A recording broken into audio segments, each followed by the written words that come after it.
மக்களே, இன்னைக்கு கருவாட்டு குழம்பு எப்படி பண்ணலாம் பார்க்கலாம். இது சளிக்கெலாம் ரொம்ப நல்லது. தாளிச்சுட்டு வெங்காயம் பச்சை மிளகாய் போட்டு வதக்கி விட்டு கருவாடை கழுகி வச்சுக்கலாம்.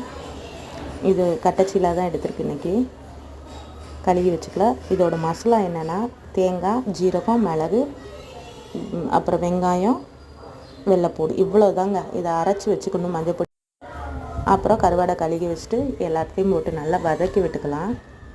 கொஞ்சமாக மல்லிப்பொடி மட்டும் சேர்த்துக்கலாம் கூட்டு செய்கிறதுக்கு. நல்லா சளிக்கெலாம் ரொம்ப நல்லா கேட்குங்க. இது பாருங்கள், சூப்பராக வந்துருச்சா. மல்லிப்பொடியை போட்டு நல்லா வதக்கி விட்டுட்டு அந்த மசாலாவையும் அரைச்சி ஊற்றிக்கலாம். இதுதான் எங்களுக்கு பிரசவ குழம்பாக கொடுப்பாங்க. டெலிவரி டைமில் எங்கள் அம்மா இதான் எனக்கு பண்ணி தருவாங்க. சூப்பராக வந்துருச்சா. புளியை மட்டும் கொஞ்சோண்டு கரைச்சி ஊற்றணுங்க. அந்த புளிப்பு டேஸ்ட்டுக்கு மட்டும் 2 முட்டையை உடச்சி ஊற்றிக்கலாம் முழுசாக.